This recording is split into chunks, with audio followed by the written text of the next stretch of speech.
assuming you know that. But there's always new people coming on. Thank you for you regulars joining me today. I appreciate it.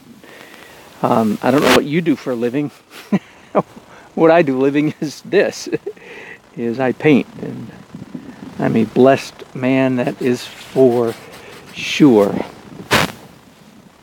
Okay, those of you who, if you're following me using these pencils, let me see if I can show you what they are again. They're made by Jerry's Artorama Jumbo Jet Black. Essentially a Conte crayon for you artists in a pencil form. And they interact with both water and oils quite nicely. They interact differently. Now with the water, because I did a whole bunch of scribbling up here a little while ago, and now I'm coming back with brushes. And to answer your question, yes, the pencils do smear when rubbed with water. So that's why I'm being very ginger. So you can use that smearing property to your advantage. If you want something dirtier and grayer, like here, then you rub it more. See, and it gets more dirty. If you want it less dirty, like here, you rub it less. So you just play with it.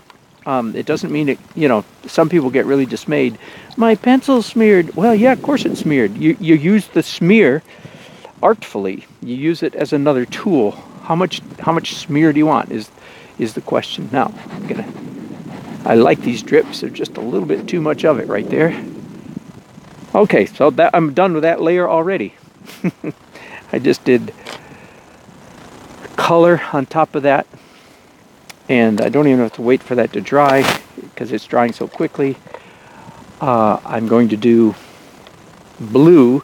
This will be for the third time I'm doing blue. Now let's wait here a second. Do I want? Yes, you know what I think I do. I'm bringing in some magenta into this blue. Since evidently I'm going to be so I have a very pale pinkish lavender now instead of blue. Since it's obvious that I'm going to be doing this process several times, let's not get locked into a limited palette here. All of a sudden I just realized, wait a minute, I'm doing blue for the third time. No, let's not do the same color. Let's throw some variations in here. You could call even that choice to do. So I don't know how well you can see that, but it's a pinkish lavender color. I'm sure there's a name for that. You could call that choice an abstract. Because when I look up at the sky, at this tree, I literally do not see any pinkish lavender in the sky. Are you with me? But I'm not doing this for realism reasons. I'm doing this for abstract reasons. Because I know that a variety of color is better than non-variety of color. Our eyes like seeing stuff. More and more and more stuff. Our eyes never get tired of seeing stuff. The only thing our eyes get tired of seeing is sameness, blandness, repetitionness, predictability. Are you writing? Are you getting all this? That's what our eyes do get tired of seeing. That's why the brush strokes, it's so important that brush strokes be varied, energetic, various, not repetitious. And that's hard to do. Easier said than done. So our eyes love seeing all different kinds of stuff, all different kinds of color. So right now I'm just being very arbitrary. I'm glad I thought about it. It dawned on me. Wait a minute. The same color blue for the third time in a row? We can do better than that. Okay? That might be enough of that color right now. Now let's go to, how about a more purpley lavender? That would be A pale bluish lavender is, I know that name, it's periwinkle. Why do I know that name? I don't know. I'm not good for, uh, I don't know what to call that category of names. Like Kelly Green. What is Kelly Green? I don't know. Evidently, most women, it seems, know the color of clothing. Those words I'm not good at, and most artists, I don't know, because we don't operate in that. So I'm not an interior decorator, designer, or a clothing designer. But I happen to know periwinkle for some reason. Ooh, I just saw a good opportunity for periwinkle. It's right on the shady side of this tree. I look over there and I see just the faintest hint of purple. A faint hint is good enough for me. Let me talk for a minute while I paint. See if I can do this. Talk and paint at the same time. Learned a very, very, very important lesson not long ago online. In fact, I was looking at Michael Carder, C-A-R-D, D as in Daniel, Carder. Michael Carder, very well-known portrait painter. Very good teacher. Lots of very good free stuff online. If you're an aspiring painter, artist, and you want to follow somebody else good, look for Michael Carder. Now, he is so different from me. It's hilarious. He makes me laugh. He's not being funny. He's not trying to make me laugh, but he does. Maybe when you go there, you'll see why. Kind of deadpan. Anyway, but very good artist and very good teacher. And he was talking about our tendency when we're doing portraits to over-exaggerate contrast in particular. Contrast in faces. We see it and we overdo it. It's a principle that I've mentioned in my teaching here and there. I say it this way. Okay, that's enough purple for right now. Our eyes have it's our brain really, of course, but our eyes have a built-in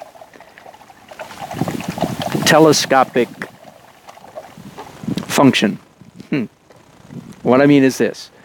Especially, now not when we're copying photographs quite as much, but especially when we're out on plein air.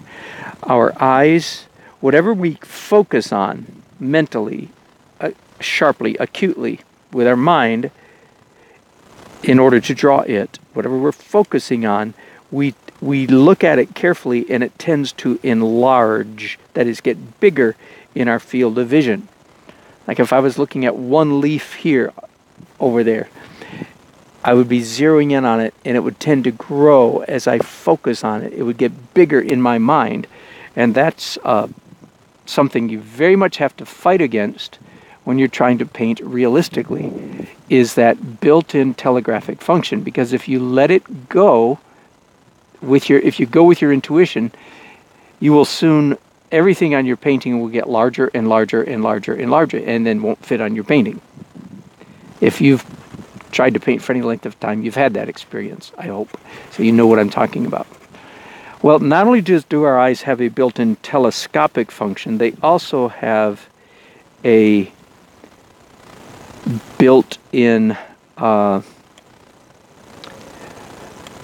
contrast increaser. I'm trying to think of a good word for that. What is contrast increaser? Detail enhancement function. I'm trying to. This is what our brains do. Again, when we focus. If I were to look over to my right and say I'm going to look real carefully at the texture in this image, and I'm looking. You know what I mean by looking carefully, right? The way artists do. I mean, scrunch up your nose, almost squint a little bit, and look really carefully. Got it? That's careful looking. We do it all the time. Well, if I'm not careful, my brain will register the texture on this tree trunk. My brain will over-register it, will exaggerate it. Because I see it, because I'm paying careful attention, I will see it Are you with me? I'll see it and then I'll exaggerate it. And if I follow my intuition, and this was what Michael Carter was saying, if you follow your natural intuition, which includes your brain's detail enhancer, detail enhancement syndrome. How about DES, detail enhancement syndrome? Then you'll put too much. You'll make the bark of this tree instead of the way it really is over there. Get the point? Left to our own devices, we look carefully and we see the texture. Then when it comes to our canvas, we overdo it. When in fact it should be. I hope the sound effects help you understand. So that's an important safeguard to keep in mind. Do not follow your intuition. If you follow your intuition, you will in fact overdo detail, because detail enhancement syndrome, we'll see if that really sticks. If I use it for weeks and months, it'll stick, but this might be the last time I ever use that term. But detail enhancement syndrome will kick in and we will overdo details. Now, are you ready? Having said all that, I really set all that up so I could say the opposite. Here we go. Welcome to the world of art, intuition, and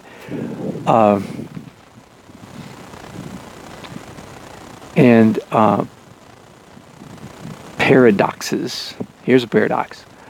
On the other hand, so you have to watch out for detail enhancement syndrome. But on the other hand, our job as artists is to see things, because we perceive, we are seers. I believe in the most primitive sense of that word. Artists are seers. And that's why we're artists, because we see. We actually, I believe, literally do see the world in a different way than non-artists do. Okay? And it is, in a sense, our job, if I can put the burden of responsibility on us without breaking our backs too much. It is our job to see the world, to see what others can't see, don't see, won't see, can't see, and to enhance what we see so that they can see it. Okay, are you with me? So on the one hand, you don't want to over-exaggerate because of detail enhancement syndrome. We exaggerate things that we shouldn't. But on the other hand, we do want to exaggerate things that the rest of the world, the rest of humanity can't see, won't be ever see without our help. And I mention that because this is an example of this. The lavender in this shadow. So let me turn you to the tree for a moment and zoom in on it. Okay, now I don't know how well the color is coming out on your monitor or your screen or your phone, but there is a slight purplish cast. It's a very light, pale purplish cast in that shadow. Now, non-artists can't see that, won't see that. Let me step up here just for a minute. I'm hoping this sound will work okay so I can stand in front of this. First of all, how do I know that shadow, even without looking at it, I know in my mind the shadow is going to be purple, bluish purple. Why? Because the light from the sun, which is fairly low in the sky right now, it's nearly noon, but it's nearly noon near the winter solstice. So the sun is fairly close. We're only 3 weeks from the lowest part on the lowest sun of the year. So the sun is low, therefore the sun is yellow. The higher the sun is, the whiter it is, the lower it is, the oranger it is. And so it's fairly low, so the sunlight is very yellow. And if the light, and I hope you can see that on the tree, that's a very distinctly yellow light hitting the side. Therefore, where the shadow is not a thing, by the way. Right? A shadow is not a thing. Peter Pan, Wendy, notwithstanding, a shadow is not a thing. A shadow is the absence of a thing. The shadow is not a thing. That, by the way, having this straightener will help you paint better shadows. The shadow's not a thing. It's the absence of what? Light, exactly. So the light on this side of the tree is yellowish. Therefore, where the light is not is on the opposite side of the color wheel from the light. The light is yellow, straight across the color wheel from yellow is purple. Therefore, that shadow, by definition, without even me having to look at it, I know it's purple. Thankfully, I can look at it, and again, I don't know how it looks on your monitor, but I can look and see that is purple-ish. So therefore, I have taken that observation and put it on my painting, and as you see here, now it is not going to stay this purple, but it is going to be purple. So my job as an artist is to exaggerate what non-artists literally cannot see. They would never see it. But they can, from looking at good paintings, they can begin to say, oh, in fact, I remember so clearly this happening to me as a kid. I was deeply influenced by an artist named Ding Tooling. Now look him up. You know how to, if you're Dutch, you know how to spell tooling.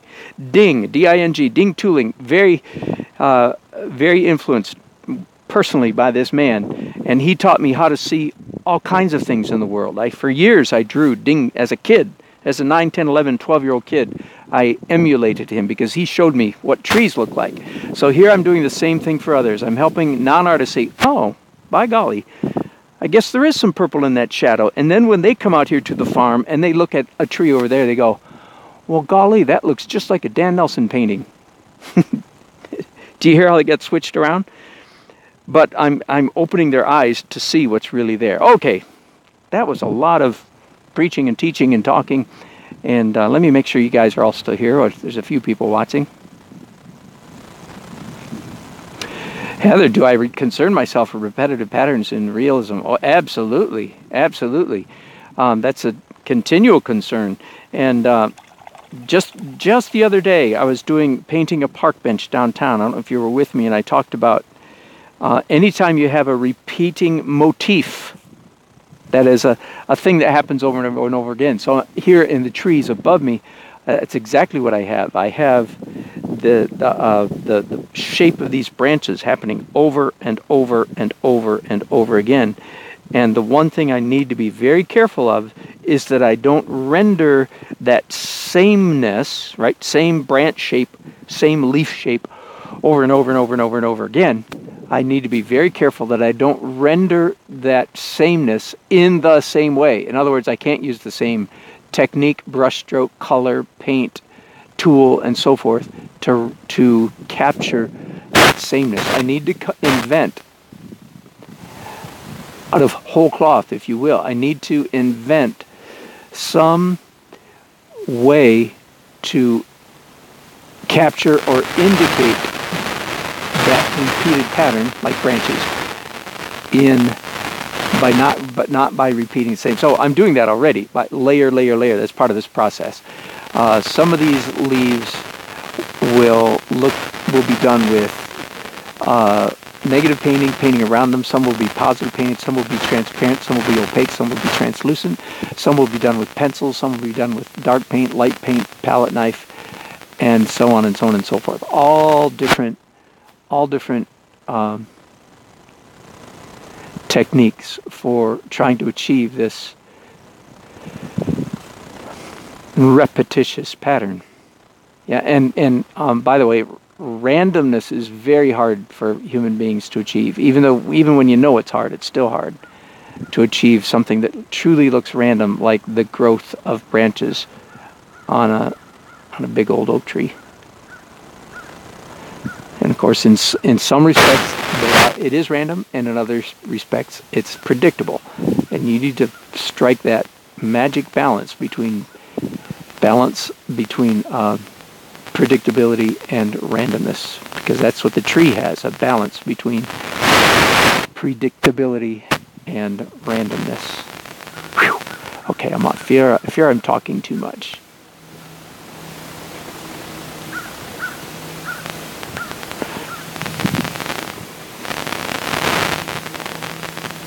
I've lost count now with how many layers I've done. But I think it'd be getting close to 8. And a really good question now is it time to go to oils? And I'm going to say, yep, pretty soon. Pretty soon, time to switch to oil. So up until now, of course, I've been in acrylics the whole time. A little bit more white now on branches. I did blue on the trees, white on the branches. By the way, if you want, I talked a minute ago, I was talking about shadows, and shadows aren't a thing, they're the absence of a thing, and they're very hard to paint. The key to believable shadows is hard edges and soft edges. Hard and soft, hard, soft, hard, soft, hard, soft. And if you want to find somebody who's, I believe, an amazing master at capturing shadows, look at Maxfield Parrish.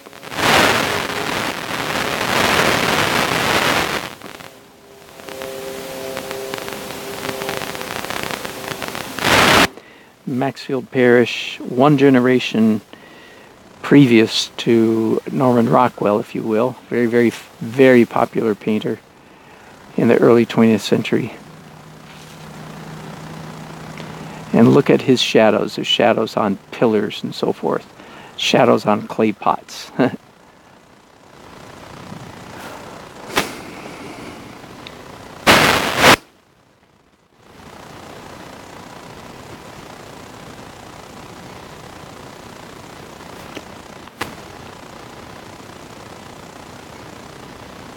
Okay, I don't know how long I've been out here, but I'm already beginning to experience tree fatigue. And I say that for some of you so that you know that you're not the only one. Yeah, I was painting this tree and I just got so tired of painting branches. And as you can see, I've been pretty free and loose. I haven't even gotten to the realism part yet of this tree. And yes, I am experiencing reasonable amounts of tree fatigue. Or is it branch fatigue, limb fatigue, twig fatigue? Which one sounds funniest? So all I care about is that it sound funny. Tree fatigue. Big part of me wants to go, oh, okay, that's close enough. That's close enough. Bleh.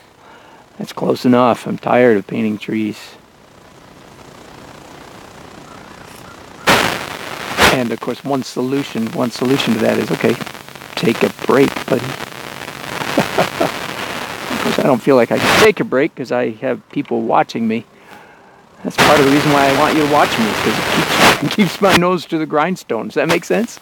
I work better when I'm with an audience, literally, because I'd be a lot lazier if you guys weren't. And this would be a lot harder to do at home. Are you kidding? I'd be going to the kitchen, getting something to eat, something to drink, something to nibble, playing with my music, going to the bathroom, chasing the kids. I have kids at my house these days, you know that. Anyway, it'd be a lot harder at home. Some of you, by the way, you need to get outside and paint. Even if it's like this, like I am today, where nobody's watching. You don't have to worry about anything. Get out and paint. You might paint better outside. Okay, I think even though I could go on like this forever, I'm going to stop. So big change here coming up. When I switch to when I switch to oil, I've been in acrylic. When I switch to oil, I can no longer do this layer, because it's going to, well, unless I extend this painting into another day, which I may do, I've got to do, in oil, it'll all be wet. And I can scratch and move and shift things and put layers on, but it's wet on wet. It's not the same as all of this transparent stuff. So let me give you a quick good look at where I'm at right now from top to bottom. So there's my tree at the moment. Yeah, I think it has a pretty good dimensional feel to it. And hopefully I will increase that feel quite a bit when I move on to oils. Okay, let me see if you guys have left any comments here. Whoa, a lot of comments. Okay, found you. Can we get a close-up? Thanks, Heather. I hope that worked. Joanne, filming not working. That is strange. Somebody else let me know. Is anybody else having that problem? Melinda, do you find by keeping yourself chatting that it helps with the tongue biting and your muscles tensing up? That's a good question. No. That's a good question. Does it help me? No, it keeps me engaged. I've discovered in recent years that I paint better with an audience, and so that's partly you guys are serving me here. Thank you so much. Yeah, thank you. Mark Carter, thank you. Painterly Brushes, yeah. Draw Mix Paint, thank you, exactly. He's good, isn't he? Man, he's got some good stuff, and I appreciate his generosity. He gives away so much good information. Funny personality, just makes me laugh. No, don't tell anybody else that. He's a real artist. He's a real artist. Anyway, love him.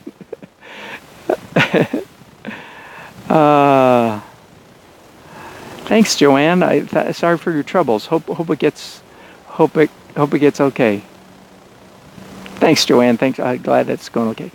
Had a frozen screen problem. Yeah, I know some of that is just internet streaming, of course. Heather, constantly amazed at how you take tricks used by artists that is almost imperceptible and put words to it. Thank you. We talked about that already. I caught that comment earlier. Thanks, Toby. I try to give good information. Like the 3 diagonal shadows on the trunk. Yeah. Do you focus on variations among them in later layers? Yes, correct. Oh, yeah, like the 3 lines on the trunk are maybe too uniform. I think maybe is that what you're getting at? I agree. They are too uniform. I need to watch out for that. So easy to slip into patterns. We don't even realize it till we've done it.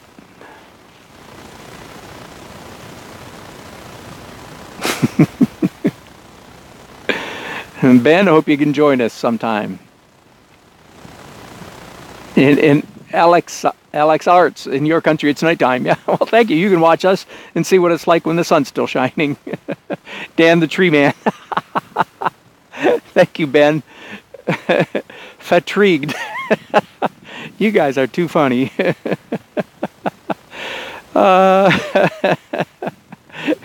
Thank you, guys. Appreciate you giving me feedback. One more quick glimpse of the farm behind me, and I'll be back in a few minutes commencing with oil. Talk to you soon. Bye-bye.